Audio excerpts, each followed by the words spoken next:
Hello guys, welcome back to my YouTube channel from Dubai RK YouTube channel. Okay, ಇವತ್ತು ನಾ ಏನೇನು ವಿಷಯದ ಬಗ್ಗೆ ಮಾತಾಡಕ್ಕೆ ಬಂದೇನಂದ್ರೆ ಇವತ್ತಿನ ಗೋಲ್ಡ್ ರೇಟ್ ಏನೈತಿ ಇಲ್ಲಿ ದುಬೈಯಲ್ಲಿ.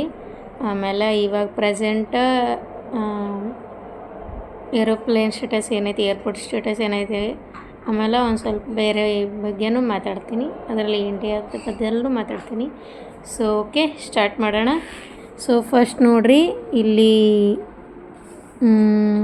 Emirates suspended all scheduled Dubai flights until March 7. So March 7ವರೆಗೂ ದುಬೈ ಎಮಿರೇಟ್ಸ್ ಫ್ಲೈಟ್ ಐತೆಲ್ಲ ಸಸ್ಪೆಂಡ್ ಮಾಡ್ಯಾರ all flights till March 7. Okay, ಆಮೇಲೆ ಇಲ್ಲಿ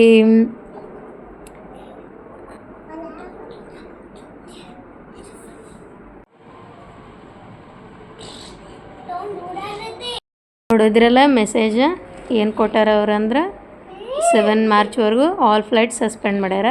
ಇನ್ನೂ ಒಂದು ಈಗ ಆಲ್ರೆಡಿ ಅಡ್ವಾನ್ಸ್ ಬುಕ್ ಮಾಡಿರ್ತಾರಲ್ಲ ಅವರಿಗೆಲ್ಲರಿಗೂ ನಿಮ್ಮ ಯಾವ ಏರ್ಲೈನ್ಸ್ ಕಂಪ್ನಿ ಬುಕ್ ಮಾಡಿರಲ್ಲ ಅವರು ನಿಮ್ಮ ಟಿಕೆಟ್ ಕನ್ಫರ್ಮ್ ಮಾಡೋವರೆಗೂ unless don't go to airport, Dubai ಏರ್ಪೋರ್ಟಿಗೆ ಯಾರೂ ಹೋಗಬೇಡ್ರಿ. ಯಾಕಂದ್ರೆ ಅದು ಯಾವಾಗ ಡ್ರೋನ್ ಅಟ್ಯಾಕ್ ಆಗೋದೈತಿ, ಆಮೇಲೆ ಮಿಸೈಲ್ಸ್ ಬರ್ತಾವೆ, ಹೇಳಕ್ಕೆ ಬರಲ್ಲ. ಸೊ ಅದಕ್ಕೆ ನಿಮ್ಮ ಟಿಕೆಟ್ ಕನ್ಫರ್ಮ್ ಮಾಡಿ ನಿಮ್ಮ ಏರ್ಲೈನ್ಸ್ ಅಂತ ನಿಮ್ಗೆ ಕನ್ಫರ್ಮ್ ಬರೋವರೆಗೂ ನೀವು ಏರ್ಪೋರ್ಟ್ ಯಾರೂ ಹೋಗಬೇಡ್ರಿ ಅಂತ ಒಂದು ಮೆಸೇಜ್ ಕೊಟ್ಟಾರ. ಓಕೆ, ಆಮೇಲೆ ಇವಾಗ ಬಂದು ಗೋಲ್ಡ್ ರೇಟ್ ಏನಾಗೈತೆ ಅಂದ್ರೆ 10 ದಿರಮ್ ಡ್ರಾಪ್ ಆಗೈತಿ. ಸೊ 623 ದಿರಮ್ ಇತ್ತು 1 ಗ್ರಾಮ್ ಗೋಲ್ಡಿಗೆ, ಇವಾಗ 613 ದಿರಮ್ ಆಗಿದೆ. ಅಂದ್ರೆ 10 ಗ್ರಾಮ್ ಗೋಲ್ಡ್ ಡ್ರಾಪ್ ಆಗೈತಿ. ಎಲ್ಲರೂ ಅನ್ಕೋತಾರ ಈ ವಾರ್ ಟೈಮ್ನಾಗ ಗೋಲ್ಡ್ ರೇಟ್ ಜಂಪ್ ಆಗೈತಿ. ಇವನ್ ನಾ ಲಾಸ್ಟ್ ಟೈಮ್ ಹೇಳಿದ್ದೆ, ಬಟ್ ಇಲ್ಲಿ ದುಬೈಯಲ್ಲಿ 10 ದಿರಮ್ ಕಮ್ಮಿ ಆಗಿದೆ. ಅಂದರೆ 10 ದಿರಮ್ ಅಂದ್ರೆ 250 ರುಪೀಸ್ ಇಂಡಿಯನ್ ರುಪೀಸಲ್ಲಿ ಗೋಲ್ಡ್ ರೇಟ್ ಕಮ್ಮಿ ಆಗ್ಯದ. ಓಕೆ, ಇದು ಇವತ್ತಿಂದು ಗೋಲ್ಡ್ ಅಪ್ಡೇಟ್. ಇವಾಗ ಗೋಲ್ಡ್ ರೇಟ್ ಅಪ್ಡೇಟ್ ಆಯಿತು, ಫ್ಲೈಟ್ಸ್ ಅಪ್ಡೇಟ್ನೂ ಗೊತ್ತಾಯ್ತಲ್ಲ. ಸೊ ಇವಾಗ ನಾವು ಏರ್ ಇಂಡಿಯಾ ಟಿಕೆಟ್ ಬುಕ್ ಮಾಡಿದ್ವಲ್ಲ 7 ಮಾರ್ಚ್, ಅದೇನೋ ನಮಗೆ ಅಪ್ಡೇಟ್ ಬಂದಿಲ್ಲ ಇವತ್ತಿನವರೆಗೂ. ಬಟ್ 5th ಮಾರ್ಚ್ ಯಾರು ಫ್ಲೈಟ್ ಟಿಕೆಟ್ ಬುಕ್ ಮಾಡಿರಲ್ಲ ಅವ್ರಿಗೆ ಗುಡ್ ನ್ಯೂಸ್ ಏನಂದ್ರೆ ಅವ್ರದ್ದು 5 ಮಾರ್ಚ್ ಟಿಕೆಟ್ 15 ಮಾರ್ಚ್ಗೆ ಫ್ಲೈಟ್ ಅವ್ರದ್ದು ಕನ್ಫರ್ಮ್ ಮಾಡ್ಯಾರ. ಓಕೆ, ಯಾವಾಗ 15 ಮಾರ್ಚ್ 5 ಮಾರ್ಚ್ ಯಾರು ಟಿಕೆಟ್ ಆಲ್ರೆಡಿ ಮೊದಲು ಬುಕ್ ಮಾಡೋದು ಫ್ಲೈಟ್ 15 ಮಾರ್ಚಿಗೆ ರೀಶೆಡ್ಯೂಲ್ಡ್ ಮಾಡ್ಯಾರ. ಸೊ ಯಾರಾದರೂ ಬುಕ್ ಮಾಡಿದ್ರೆ ನೋಡಿರಿ, ನಿಮ್ಮದು ಏರ್ಲೈನ್ಸ್ ಇಲ್ಲಾಂದ್ರೆ TAI ಆ್ಯಪ್ ಮುಖಾಂತರ ನೀವು ನಿಮ್ಮದು ಏರ್ಲೈನ್ಸಿಗೆ ನೀವು ಕಾಂಟ್ಯಾಕ್ಟ್ ಮಾಡ್ಬೋದು. ಓಕೆ, ಆಮೇಲೆ ಇವಾಗ ನಂಗೆ ನಿನ್ನೆ ಒಬ್ಬರು ವಾಟ್ಸಪ್ಪಿಗೆ ಮೆಸೇಜ್ ಮಾಡಿದರು. ಅವ್ರು ನಮ್ಮ ಗುರುಗಳೇ ಆಗಬೇಕು. ಸೊ ಅವರು ಒಂದು ಟಾಪಿಕ್ ಬಗ್ಗೆ ಕಳಿಸಿದ್ರು. ಅವ್ರು ಕಳಿಸಿದ ಮೇಲೆ ಆ ಟಾಪಿಕ್ ಓದಿದೆ. ಸೊ ಅವ್ರು ನಂದು ಯೂಟ್ಯೂಬ್ ಚಾನಲ್ ನೋಡಿದ್ದಾರೆ. ಸೊ ಅದಕ್ಕೆ ಈ ಟಾಪಿಕ್ ನನಗೆ ಕಳಿಸ್ಯಾರ, ನಿನಗೆ ಇಂಟ್ರೆಸ್ಟ್ ಇತ್ತಂದ್ರೆ ಈ ಟಾಪಿಕ್ ಬದಲು ಮಾತಾಡಂತ. ಸೊ ನಾ ಅದು ಮೆಸೇಜ್ ಓದಿದ್ಮೇಲೆ ನನಗೂ ಅನ್ನಿಸ್ತು ಓಕೆ ಇದ್ರ ಬದಲು ಮಾತಾಡ್ಬೇಕಂತ. ಸೊ ಇದೇ ನಾನು ಮಾತಾಡಿದ್ಮೇಲೆ ಟಾಪಿಕ್ ಕೇಳಿದ್ಮೇಲೆ ನಿಮ್ಗೆ ಅದ್ರ ಬಗ್ಗೆ ಏನು ಅನಿಸಿಕೆ ಅನಿಸ್ತೈತಿ ನನಗೆ ಕಮೆಂಟ್ ಮಾಡಿರಿ. ಓಕೆ, ಸೊ ವಿಷಯ ಬಂದು ಹೆಡ್ಲೈನ್ಸ್ ಏನು ಕೊಟ್ಟಿದ್ದಾರೆ ಅಂದರೆ ನಾ ರೀಡ್ ಮಾಡ್ತೀನಿ, ಅಂದ್ರೆ ಹೇಳುವಾಗ ಒಂದು ಸ್ವಲ್ಪ ಏನಾಗ್ತೈತೆ ಮಿಸ್ ಆಗ್ತೈತಿ ಪಾಯಿಂಟ್ ಅಂಥೇಳಿ. ಎಲ್ಲಿಗೆ ಬಂತು ನೋಡಿ ಭವ್ಯ ಭಾರತದ ಪರಿಸ್ಥಿತಿ. ಇದು ಯಾಕೆ ಟೈಟಲ್ ಕೊಟ್ಟಾರಂತಂದ್ರೆ ನೀವು ಇದ್ರೊಳಗಿಂದು ನಾ ಫುಲ್ ಡೀಟೇಲಾಗಿ ಓದಿದ್ಮೇಲೆ ನಿಮ್ಗೆ ಅರ್ಥ ಆಗ್ತೈತಿ. ಓಕೆ, ಆತ್ಮೀಯರೇ, ಭಾರತದಿಂದ 2800ರಿಂದ 3000 ಕಿಲೋಮೀಟರ್ ದೂರದಲ್ಲಿರುವ ಇರಾನ್ ದೇಶದ ರಾಷ್ಟ್ರಪತಿಯನ್ನು ಅಮೇರಿಕಾದವರು ಹೊಡೆದು ಹಾಕಿದಾಗ ಕೆಲವರು ಅದನ್ನು ವಿರೋಧಿಸಿ ರ್ಯಾಲಿ ಮಾಡುವುದು ಮತ್ತು ಸ್ಟೇಟಸ್ ಹಾಕುವುದು ಮತ್ತು ಅವರು ನನ್ನ ತಂದೆಯಂತೆ ನಾನು ಅವನಿಗಾಗಿ ಹೋರಾಡಲು ಸಿದ್ಧ ಮತ್ತು ಈ ಪುಲ್ವಾಮಾ ಅಟ್ಯಾಕ್ ಆಗಿತ್ತಲ್ಲ ಇಂಡಿಯಾದಾಗ ಜಮ್ಮು ಕಾಶ್ಮೀರಲ್ಲಿ. ಸೊ ಅದೇ ಪುಲ್ವಾಮಾ ಅಟ್ಯಾಕ್ ಆದಾಗ ಅದರಲ್ಲಿ ತೀರ್ಕೊಂಡಾಗ ಅದೇ ಉರಿ ಆಗಿತ್ತಲ್ಲ ಅಲ್ಲಿ ಆದಾಕರ್ಗ ಅಲ್ಲಿ ನಮ್ಮದು ದೇಶದ ಸೈನಿಕರು ತೀರ್ಕೊಂಡಾಕರ್ಗ ಕಾಶ್ಮೀರದಲ್ಲಿ ಆತ್ಮಹತ್ಯೆ ದಾಳಿಗಳಾದಾಗ ಯಾಕೆ ಗಪ್ಚುಪಿದ್ರು, ಇವಾಗ ಯಾಕೆ ಈ ಥರ ರೋಡಿಗಿಳಿದು ಸ್ಟ್ರೈಕ್ ಮಾಡತ್ತಾರ? ಆವಾಗ ಸತ್ತವರಲ್ಲಿ ಹಿಂದೂಗಳು, ಮುಸ್ಲಿಮರು, ಕಾಶ್ಮೀರಿಗಳು ಇದ್ದರು. ಅವಾಗ ಯಾರೂ ರ್ಯಾಲಿ ಮಾಡಿರಲಿಲ್ಲ, ಪ್ರತಿಭಟನೆ ಮಾಡಿರಲಿಲ್ಲ, ಸ್ಟೇಟಸ್ ಹಾಕಿರಲಿಲ್ಲ. ಆದ್ರೆ ನಮ್ಮ ದೇಶದಿಂದ ಭಾಗವಾಗಿ ಬಾಂಗ್ಲಾದೇಶದಲ್ಲಿರುವಲ್ಲಿ ನರಮೇಧವೇ ಆದರೂ ಪ್ರತಿದಿನ ಬಾಂಬ್ ದಾಳಿಯಿಂದ ಯಾವಾಗ ಸಾಯುತ್ತೇವೆಂದು ಬದುಕುತ್ತಿರುವ ದೇಶ ಇದ್ದರೂ ಇತರ ದೇಶಗಳಿಂದ ಭಿಕ್ಷೆಯನ್ನು ಪಡೆದು ಜೀವನ ನಡೆಸುತ್ತಿರುವ ದೇಶಗಳು ಇಟ್ ಈಸ್ ಸೇಫ್ ಲ್ಯಾಂಡ್ ಅನ್ನುವ ಕೆಲವರಿಗೆ ನಮ್ಮ ದೇಶದಲ್ಲಿ ಬದುಕೋಕೆ ಭಯ ಆಗುತ್ತೆ ಅಂತ ಹೇಳುತ್ತಾರೆ. ಅಂದರೆ ಇವರೆಲ್ಲ ಕಷ್ಟದ ಸಮಯದಲ್ಲಿ ಭಾರತದ ಪರ ನಿಲ್ಲುತ್ತಾರಾ?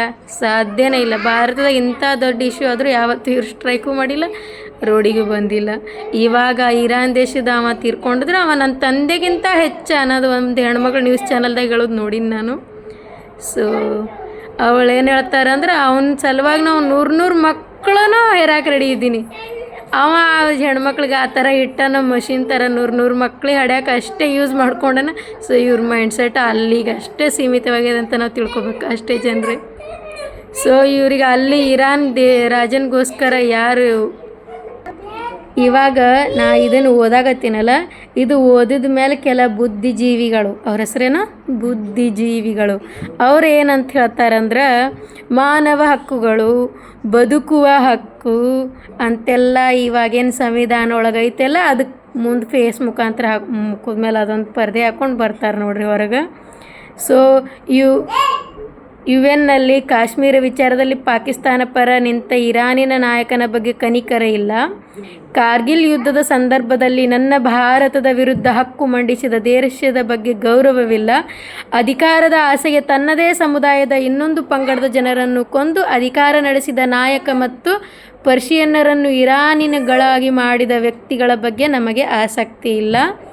ಆದರೂ ಅವರ ಬಗ್ಗೆ ಅತೀವ ಗೌರವವಿದ್ದವರು ಅಲ್ಲಿನ TV ಚಾನೆಲ್ಗಳಲ್ಲಿ ಆ ದೇಶದ ಹೆಣ್ಣು ಮಕ್ಕಳು ಸ್ವಾತಂತ್ರ್ಯದ ಖುಷಿಯನ್ನು ನೋಡಿ ಒಂದಂತೂ ಸತ್ಯ, ನನ್ನ ದೇಶಕ್ಕಾಗಿ ಸಹಾಯ ಹಸ್ತ ಚಾಚಿದ ನಮ್ಮ ಕಷ್ಟ ಸಮಯದಲ್ಲಿ ನಮ್ಮ ದೇಶದ ಜೊತೆಗೆ ನಿಲ್ಲುವಂಥ ಎಕ್ಸಾಂಪಲ್ ಹೇಳ್ತೀನಿ. ಏನಂದರೆ ಕಾರ್ಗಿಲ್ ಸಮಯದಲ್ಲಿ ನಮಗೆ ಯಾವ ದೇಶವೂ ನ್ಯಾವಿಗೇಷನ್ ಸಪೋರ್ಟ್ ಸಿಸ್ಟಮನ್ನು ನೀಡದೇ ಇದ್ದಾಗ ತನ್ನ ಉಪಗ್ರಹಗಳ ಸಹಾಯದಿಂದ ನಮಗೆ ಸಹಕರಿಸಿದ, ಹಿಮದಲ್ಲಿ ಸೈನಿಕರಿಗೆ ಬೆಚ್ಚಗಿನ ಬುಲೆಟ್ ಪ್ರೂಫ್ ಕ್ಲೋತ್ ತಂತ್ರಜ್ಞಾನ ನೀಡಿದ, ನಮ್ಮ ಮೇಲೆ ಪಾಕಿಗಳಿಂದ ಉಗ್ರ ದಾಳಿಯಾದಾಗ ಎಲ್ಲರಿಗಿಂತ ಮುಂಚೆ ನಮ್ಮ ದೇಶದ ಪರವಾಗಿ ಮಾತನಾಡುವ, ಸಮುದ್ರ ಉಪ್ಪಿನ ನೀರನ್ನು ಸಿಹಿ ನೀರಾಗಿಸುವ ತಂತ್ರಜ್ಞಾನವನ್ನು ನೀಡುವ ದೇಶಕ್ಕೆ ನನ್ನ ಬೆಂಬಲ. ಇವು ಕೇವಲ ಕೆಲ ಉದಾಹರಣೆಗಳು. ರಕ್ಷಣಾ ವಲಯಕ್ಕೆ, ಕೃಷಿಗೆ ಮತ್ತು ಈಗೆಲ್ಲ ಕ್ಯಾನ್ಸರ್ ಚಿಕಿತ್ಸೆ ತಗೊಳ್ಳೋಕ್ಕೆ ಮತ್ತು ಆರೋಗ್ಯ ಕ್ಷೇತ್ರಕ್ಕೆ ನೀಡಿದ ಸಹಕಾರ ಇದರಲ್ಲಿ ನಾವೇನೋ ಮೆನ್ಷನ್ನೇ ಮಾಡಿಲ್ಲ. ಸೊ ಆತ್ಮೀಯರೇ, ಇದೇ ಮಾಲ್ಡೀವ್ಸ್, ಪಾಕಿಸ್ತಾನ್ ಮತ್ತು ಬಾಂಗ್ಲಾಕ್ಕೆ ಕೊರೋನಾ ಸಮಯದಲ್ಲಿ ಅಲ್ಲಿನ ಜನಕ್ಕೆ ಕೊರೋನಾ ಔಷಧ ನೀಡಿದರೆ ಈ ನಮಕ್ ಹರಾಮ್ಗಳು, ಬೇರೆ ಏನಲ್ಲ, ನಮಕ್ ಹರಾಮ್ಗಳು ನಮ್ಮ ದೇಶಕ್ಕೆ ಕೇಡು ಬಗೆಯುತ್ತಿದ್ದಾರೆ. ಆದರೆ ನಮ್ಮಲ್ಲಿ ಕೆಲ ಜನ ಅಲ್ಲಿನ ಧ್ವಜವನ್ನು, ಅಲ್ಲಿನ ನಾಯಕರ ಫೋಟೋಗಳನ್ನು ಹಾಕಿ ಸಂತಾಪ ಸೂಚಿಸುವವರಿಗೆ ಒಂದು ಪ್ರಶ್ನೆ ಏನಪ್ಪ ಅಂತಂದ್ರೆ, ಅವರು ಎಂದಾದರೂ ನಿಮ್ಮ ಬಗ್ಗೆ ಕೇರ್ ಮಾಡಿದ್ದಾರಾ? ಅಲ್ಲಿನ ಜನ ಎಂದಾದರೂ ನಿಮಗಾಗಿ ಪ್ರಾರ್ಥನೆ ಮಾಡಿದ್ದಾರಾ? ಅಟ್ಲೀಸ್ಟ್ ನಿಮ್ಮಂತೆ ಅಟ್ಲೀಸ್ಟ್ ಮನುಷ್ಯ ಅನ್ನನ್ನಾದರಾಗಿ ನೋಡುತ್ತಾರಾ? No chance. ದುಬೈ ಮತ್ತು ಅರಬ್ ದೇಶದಲ್ಲಿರುವ ನನ್ನ ಸ್ನೇಹಿತರೊಂದಿಗೆ ವಿಡಿಯೋ ಕಾಲದಲ್ಲಿ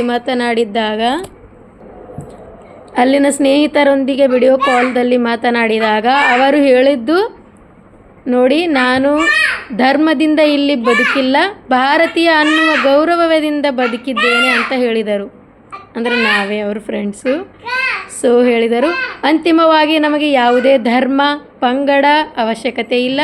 ಇಲ್ಲಿ ದೇಶ ಮೊದಲು, ಆಮೇಲೆ ರಾಜ್ಯ ಜಿಲ್ಲೆ, ಆಮೇಲೆ ನಮಗೆ ಧರ್ಮ ಜಾತಿ ಎಲ್ಲ ಬರುತ್ತದೆ.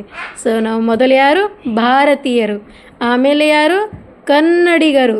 ಫಸ್ಟ್ ಆಫ್ ಆಲ್ ಹೇಳ್ಬೇಕಂದ್ರೆ ನಾವ್ಯಾರು? ಕನ್ನಡಿಗರು, ಭಾರತೀಯರು. ಎದೆ ತಟ್ಕೊಂಡು ಹೇಳ್ತೀವಿ ನಾವು. ಎಲ್ಲಾದರೂ ಹೋದರೆ ನಮ್ಮ ಫಸ್ಟ್ ಅವ್ರು ಕೇಳೋದು ಒಂದೇ, ನೀವು ಎಲ್ಲಿಯವರು ಅಂತ ಕೇಳಲ್ಲ. ಅವರು ಇಂಡಿಯನ್ಸಾ ಅಂತ ಕೇಳ್ತಾರಲ್ಲ, ಭಾರತೀಯರ ಅಂತ ಕೇಳ್ತಾರೆ. ಅಷ್ಟು ನಮ್ಮ ಪ್ರಭಾವ. ಮೊದಲು ನಮ್ಗೆ ಅಷ್ಟು ಕೊಡದೇ ಇರೋದು ಇವಾಗ ಅಷ್ಟು ಕೊಡ್ತಾ ಇದ್ದಾರೆ ಅಂದರೆ ರೀಸನ್ ಗೊತ್ತೇ ಇರಬೇಕಲ್ಲ ನಮ್ಮದು ಎಷ್ಟು ಪವರ್ ಇದೆ ಅಂತ ಇಲ್ಲಿ.